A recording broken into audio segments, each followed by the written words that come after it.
Spojená škola, Stredná odborná škola elektrotechnická Zvolenská cesta 18 v Banskej Bystrici patrí medzi najvýznamnejšie výchovno-vzdelávacie inštitúcie stredného odborného vzdelávania na Slovensku. Navštevujú ju žiaci z celého banskobystrického regiónu. Tvoria ju 3 organizačné zložky: Stredná odborná škola automobilová, Stredná odborná škola elektrotechnická a Stredná odborná škola podnikania.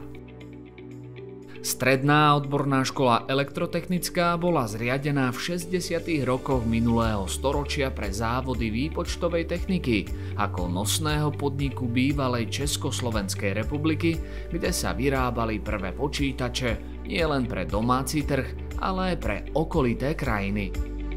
Stredná odborná škola elektrotechnická stále má významné miesto v Banskej Bystrici a v celom tom banskobystrickom kraji. Tu, ak žiak príde a pozrie sa, nájde nové impulzy, nové motivácie, víziu, ako bude ďalej v živote postupovať. Stredná odborná škola elektrotechnická patrí medzi najlepšie v celom regióne. Žiaci si môžu vybrať zo študijných odborov ako mechanik-mechatronik, mechanik počítačových sietí, programátor obrábacích a zváracích strojov a zariadení, mechanik elektrotechnik silnoprúdová technika, mechanik elektrotechnik informačné technológie a mechanik elektrotechnik servisný technik pre elektrospotrebiče. Študijné programy tejto školy už pred tými 20-30 rokmi načrtli víziu tejto školy pre budúce roky. A my teraz od roku 2004 sa veľmi úzko držíme toho poslania, v akom táto škola bola zriadená. To poslanie je v prvom rade rozvíjať stále počítačové programy a poznanie, čo to ten počítač znamená, za prispenia ozaj zdatných pedagogických zamestnancov, našich učiteľov, majstrov odborného výcviku. Nachádzame sa na pôde Spojenej školy v Banskej Bystrici, konkrétne na pôde odbornej školy elektrotechnickej, kde teda máme odbory, okrem tých elektroodborov aj strojárske odbory, najmä odbor programátor obrábacích a zváracích strojov a zariadení, ale aj odbor mechanik-mechatronik, kde sa nám teraz zlepšili možnosti výučby tým, že sme v rámci projektu získali vybavenie strojové.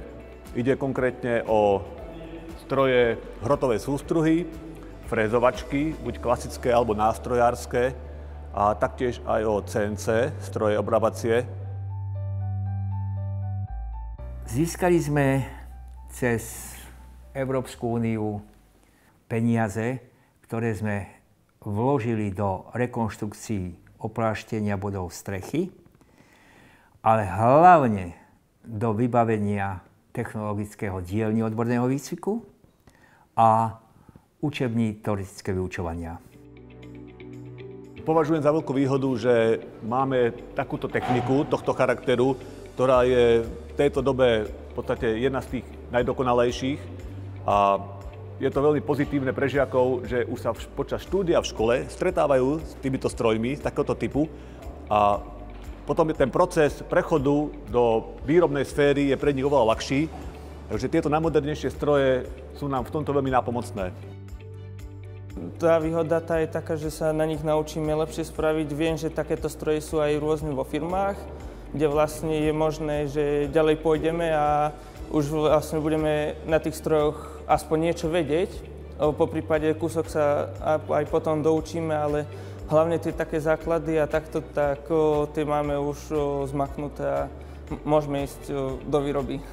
Je skvelé, že pracujeme na moderných technológiách a nie na tých starších strojoch, lebo takéto stroje sú aj v tých novších firmách, takže som na to veľmi rád. Už počas štúdia chodia na prax do odborných firiem a veľmi často sa nám stáva, že po skončení štúdia, po zmaturovaní, žiaci vo firmách, kde boli na praxi v rámci 3. a 4. ročníka, tak plynulo prechádzajú potom a pokračujú vlastne už ako zamestnanci tých firiem. Je to taký príklad toho plynulého prechodu, že nám tí vyškolení žiaci ostávajú v obore. A to je, myslím si, úspechom celej školy, že vieme naučiť tých chlapcov už počas štúdia a potom v tej firme významnej, že sklobia vedomosti teoreticky s praktickou stránkou a sú okamžite použiteľní na trhu práce.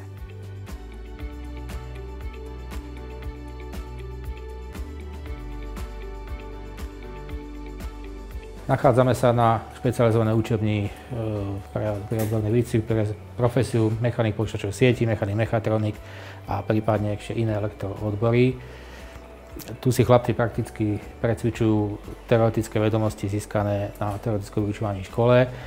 Je to odborný výcvik, čiže sú tu chlapci celý deň, majú pracovné oblečenie, majú tu všetky možné prístroje k dispozícii a venujú sa praktickej práci celý deň od rána, keď začíname až do tých pobedných hodín, niekoľko dní za sebou. Práve pracujem na simulácii automatického relé na semafor. Naprogramovali sme vlastne v počítači program, ktorý sme zaslali do toho relé, aby nám to fungovalo tak, ako by mal normálny semafor fungovať. Tí chlapci tu získajú tie praktické skúsenosti pri používaní tej novej techniky a vlastne potom prichádzajú do praxe, kde tú techniku hneď vedia používať a vlastne sa môžu efektívne zamestnať. Tí chlapci počas tej praktickej časti, keď tu strávia vlastne niekoľko tých dní za sebou, vlastne počas celého školského roka, tak získajú vedomosti z celého záberu v tejto oblasti elektrotechniky, či už práca s počítačom, práca s vodotechnológiou, efektívne veci, ktoré sa pripájajú k počítačom, moderné veci a podobne. Momentálne sa nachádzame v novej učebni mechatroniky. Je to vybudované vlastne z európskych fondov a v rámci ako našej školy, táto škola vznikla popri fabrike ZVT, čiže pripravujeme žiakov pre prax a táto učebňa je takisto určená na to, aby sa žiaci čo najviac priblížili ku praxi. To znamená, sú tu vlastne také cvičné panely, ktoré vlastne umožňujú, že žiak si vyskúša, ako fungujú jednotlivé prístroje, motory a komponenty mechatronické a vlastne sa to blíži priamo ako keby ku praxi. Naši absolventi sú žiadaní na trhu práce na Slovensku a takisto aj v zahraničí. Môžu pracovať ako inštalatéri, elektroinštalatéri alebo ako mechatronici, čiže údržba moderných fabrík, čiže skrátene povedané Industry 4.0. Elektrotechnika bola, je aj bude stále žiadanie odborov. Všetko sa točí okolo elektriky. Všetko. Všetko je napájanie nejakým zdrojom a my to musíme niekde priviesť. Preto naši žiaci majú tak uplatnenie, že je ich málo a naše firmy, s ktorými spolupracujeme, ktorých je tam okolo 60, s ktorými spolupracujeme, sa priam trhajú na to, aby získali absolventov. Tí najlepší nám idú na vysoké školy. Úspešne tam študujú, čo nás veľmi teší.